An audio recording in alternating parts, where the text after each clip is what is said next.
Me place una vez más darles la más cordial bienvenida a este tiempo donde compartimos la lectura de la palabra de Dios. Lo estamos haciendo en el Nuevo Testamento. Nuestra cita bíblica es la segunda epístola del apóstol Pedro. Segunda carta de Pedro. Vamos a comenzar la lectura en el capítulo primero, versículo 1, capítulo 1, correctamente, de Primera Pedro. Así que les invito a que lo busquen. Vamos a comenzar entonces la lectura en el capítulo primero. Dice la palabra de Dios así. Leemos segunda carta de Pedro, capítulo 1. Simón Pedro, siervo y apóstol de Jesucristo, a los que habéis alcanzado por la justicia de nuestro Dios y Salvador Jesucristo, una fe igualmente preciosa que la nuestra. Gracia y paz os sean multiplicadas en el conocimiento de Dios y de nuestro Señor Jesús. Como todas las cosas que pertenecen a la vida y a la piedad nos han sido dadas por su divino poder, mediante el conocimiento de aquel que nos llamó por su gloria y excelencia, por medio de las cuales nos ha dado preciosas y grandísimas promesas, para que por ellas llegases a ser participantes de la naturaleza divina, habiendo huido de la corrupción que hay en el mundo a causa de la concupiscencia. Vosotros también, poniendo toda diligencia por esto mismo, añadid a vuestra fe virtud, a la virtud conocimiento, al conocimiento dominio propio, al dominio propio paciencia, a la paciencia piedad, a la piedad afecto fraternal y al afecto fraternal amor. Porque si estas cosas están en vosotros y abundan, no os dejarán estar ociosos ni sin fruto en cuanto al conocimiento de nuestro Señor Jesucristo. Pero el que no tiene estas cosas tiene la vista muy corta, es ciego, habiendo olvidado la purificación de sus antiguos pecados. Por lo cual, hermanos, tanto más procurad hacer firme vuestra vocación y elección, porque haciendo estas cosas no caeréis jamás.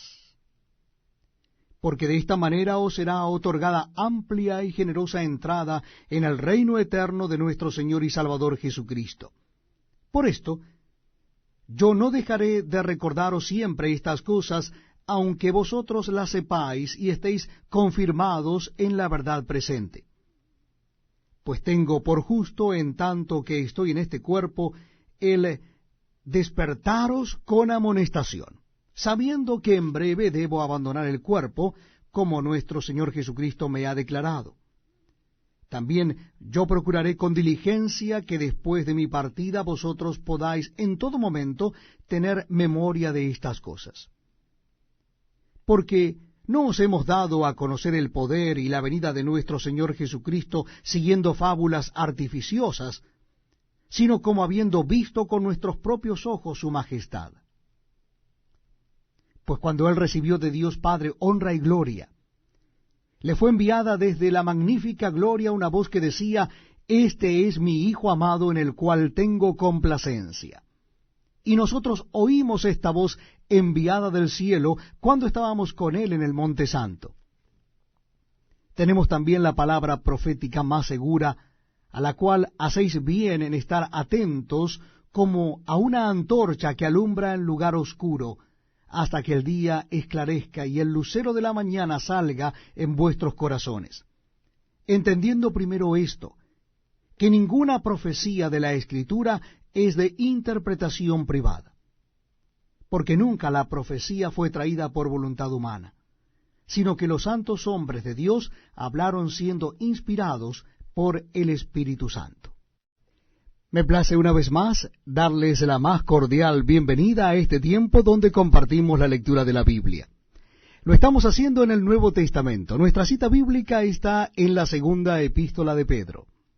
Hoy leeremos a partir del capítulo 2. Si usted está buscando, la segunda epístola de Pedro está casi al final del Nuevo Testamento, capítulo 2 de esta segunda epístola. Dice así la palabra de Dios. Pero hubo también falsos profetas entre el pueblo, como habrá entre vosotros falsos maestros que introducirán encubiertamente herejías destructoras, y aún negarán al Señor que los rescató, atrayendo sobre sí mismos destrucción repentina. Y muchos seguirán sus disoluciones, por causa de los cuales el camino de la verdad será blasfemado. Y por avaricia harán mercadería de vosotros con palabras fingidas. Sobre los tales, ya de largo tiempo, la condenación no se tarda, y su perdición no se duerme. Porque si Dios no perdonó a los ángeles que pecaron, sino que arrojándolos al infierno los entregó a prisiones de oscuridad para ser reservados al juicio, y si no perdonó al mundo antiguo, sino que guardó a Noé, pregonero de justicia, con otras 7 personas, trayendo el diluvio sobre el mundo de los impíos, y si condenó por destrucción a las ciudades de Sodoma y de Gomorra, reduciéndolas a ceniza, y poniéndolas de ejemplo a los que habían de vivir impíamente, y libró al justo Lot, abrumado por la nefanda conducta de los malvados, porque este justo, que moraba entre ellos, afligía cada día su alma justa, viendo y oyendo los hechos inicuos de ellos. Sabe el Señor librar de tentación a los piadosos, y reservar a los injustos para ser castigados en el día del juicio, y mayormente a aquellos que, siguiendo la carne, andan en concupiscencia e inmundicia, y desprecian el señorío, atrevidos y contumaces. No temen decir mal de las potestades superiores, mientras que los ángeles, que son mayores en fuerza y en potencia, no pronuncian juicio de maldición contra Elías delante del Señor. Pero estos, hablando mal de cosas que no entienden, como animales irracionales, nacidos para presa y destrucción, perecerán en su propia perdición, recibiendo el galardón de su injusticia, ya que tienen por delicia el gozar de deleites cada día. Estos son inmundicias y manchas, quienes aun mientras comen con vosotros, se recrean en sus errores. Tienen los ojos llenos de adulterio, no se sacian de pecar, seducen a las almas inconstantes, tienen el corazón habituado a la codicia y son hijos de maldición. Han dejado el camino recto y se han extraviado siguiendo el camino de Balaam, hijo de Beor, el cual amó el premio de la maldad, y fue reprendido por su iniquidad, pues una muda bestia de carga, hablando con voz de hombre, refrenó la locura del profeta.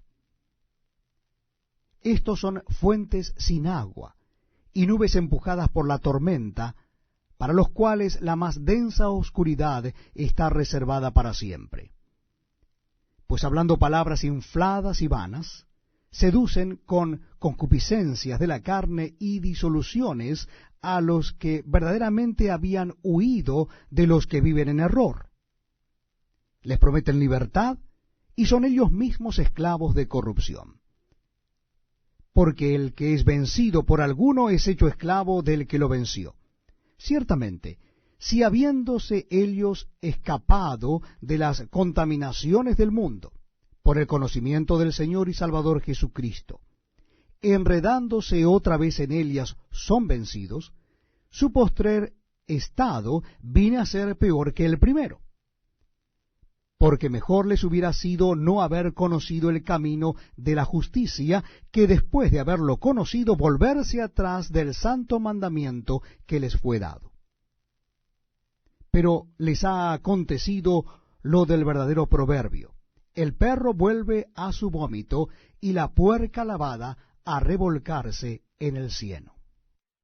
Gracias por acompañarnos en este tiempo donde damos lectura a la palabra de Dios. Lo estamos haciendo en el Nuevo Testamento. Casi al final del Nuevo Testamento, ustedes encontrarán la segunda carta del apóstol Pedro. Vamos a leer la segunda carta, capítulo 3 de esta segunda carta del apóstol Pedro. ¿Ya lo encontraron? Segunda carta de Pedro, capítulo 3. Dice así la palabra de Dios: Amados, esta es la segunda carta que os escribo, y en ambas despierto con exhortación vuestro limpio entendimiento, para que tengáis memoria de las palabras que antes han sido dichas por los santos profetas, y del mandamiento del Señor y Salvador dado por vuestros apóstoles, sabiendo primero esto, que en los postreros días vendrán burladores andando según sus propias concupiscencias y diciendo, ¿dónde está la promesa de su advenimiento? Porque desde el día en que los padres durmieron, todas las cosas permanecen así como desde el principio de la creación. Estos ignoran voluntariamente que en el tiempo antiguo fueron hechos por la palabra de Dios los cielos y también la tierra, que proviene del agua y por el agua subsiste. Por lo cual el mundo de entonces pereció anegado en agua, pero los cielos y la tierra que existen ahora están reservados por la misma palabra, guardados para el fuego en el día del juicio y de la perdición de los hombres impíos. Mas, oh amados, no ignoréis esto, que para con el Señor un día es como 1000 años, y 1000 años como un día. El Señor no retarda su promesa, según algunos la tienen por tardanza, sino que es paciente para con nosotros, no queriendo que ninguno perezca, sino que todos procedan al arrepentimiento. Pero el día del Señor vendrá como ladrón en la noche, en el cual los cielos pasarán con grande estruendo, y los elementos ardiendo serán deshechos, y la tierra y las obras que en ella hay serán quemadas. Puesto que todas estas cosas han de ser deshechas, ¿cómo no debéis vosotros andar en santa y piadosa manera de vivir, esperando y apresurándoos para la venida del día de Dios, en el cual los cielos, encendiéndose, serán deshechos, y los elementos, siendo quemados, se fundirán? Pero nosotros esperamos, según sus promesas, cielos nuevos y tierra nueva, en los cuales mora la justicia. Por lo cual, oh amados, estando en espera de estas cosas, procurad con diligencia ser hallados por él sin mancha e irreprensibles en paz. Y tened entendido que la paciencia de nuestro Señor es para salvación, como también nuestro amado hermano Pablo, según la sabiduría que le ha sido dada, os ha escrito casi en todas sus epístolas, hablando en ellas de estas cosas, entre las cuales hay algunas difíciles de entender, las cuales los indoctos e inconstantes tuercen, como también las otras escrituras, para su propia perdición. Así que vosotros, oh amados, sabiéndolo de antemano, guardaos, no sea que arrastrados por el error de los inicuos, caigáis de vuestra firmeza. Antes bien, creced en la gracia y el conocimiento de nuestro Señor y Salvador Jesucristo. A Él sea gloria ahora y hasta el día de la eternidad. Amén.